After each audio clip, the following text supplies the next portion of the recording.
So how did you get interested in the idea of storytelling, especially as it pertains to brands? Well, I'm a big proponent of the adage, we teach what we need to learn most.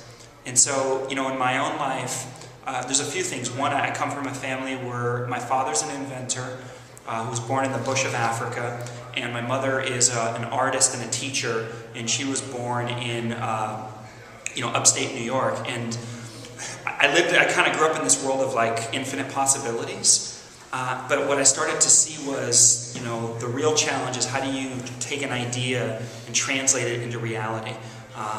And then when I became an entrepreneur myself, I had a lot of early success in the late 90s, and then I also had a lot of things that didn't go quite well.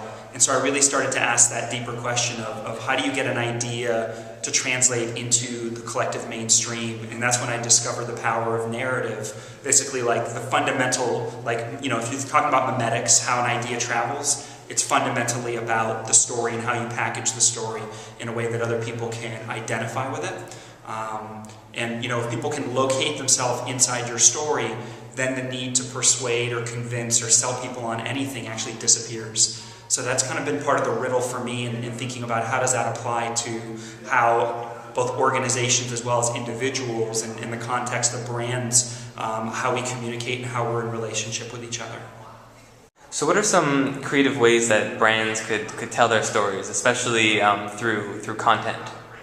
Well, sure. I mean, the cool thing about what's happening right now, and people hear a lot of different buzzwords around storytelling and narrative. You've got brand storytelling, you've got transmedia storytelling, and you have social media storytelling. And basically what's happened is brands are realizing that they live in an ecosystem. Quite literally, they have their own world that they've built or constructed. And there's a lot of excitement around that because you actually then start to see you have a cast of characters, you have all these various different outposts, and what audiences are looking for are sort of a choose your own adventure sort of menu, different places or ways that I can plug in. So the world of transmedia storytelling, that very much originally has been pioneered in the world of media and entertainment. You take a show like Lost, and Lost had the TV show that you would see, you could, TiVo it and watch it on demand, but some people want to go deeper. So you could go online and there would be additional information, sort of backstory, information on some of the different characters. The show Dexter does this where you can get webisodes on sort of Dexter's early life and they're in animated form. And then Lost, branched out in all these other extensions. Including, for instance, if anybody who's a big fan of Lost, you notice that people are reading books during the show. They're famous historical books and philosophical books. Well, Lost actually created a Lost reading club where you could read those books like Milton and Dante's Inferno and all that kind of stuff that's like the subtext of Lost. And then actually connect with a sort of a micro-tribe community of other people who love Lost and wanted that sort of deeper layer of experience and understanding of the Lost universe. So that concept, and a lot of people are working and playing with this right now, that's being translated to every brand under the sun that's really thinking about social media and transmedia and all of the various different touch points for where it's interacting and relating to brands. What I think is really important when you start to do that, I'm a big proponent of like fundamentals. So, one of the big things in the world of branding right now is we have 1,001 new tools, but it's easy to sort of get bright, shiny object syndrome. It's exponentially more important to have a story worth telling than how you tell the story.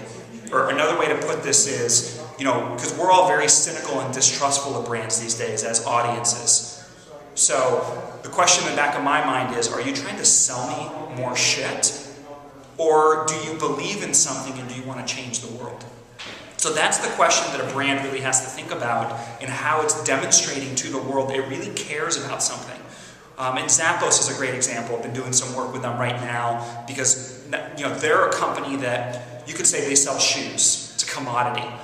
Well, a lot of people sell shoes. They don't sell shoes. They actually think of themselves as a service company that just so happens to sell shoes. And they have a mission of changing the world. They want to change the culture for how people do business. So they've actually created a new division called Zappos Insights that's teaching other companies how to revitalize their culture. And those are the folks that I've been working with because, of course, culture is directly related to story, right? If you want to learn about a culture, you need to listen to the stories. And if you want to change a culture, you need to change the stories. So that's an interesting kind of link between those. And Tony Hsieh, the CEO of Zappos, he even says that culture is a lagging indicator of your brand. So if you're thinking about your brand and how people are perceiving you and how people are relating to you and how you tell that story, right? A lot of this actually, the roots of it come back to the culture and really looking at how do you transform from the inside out.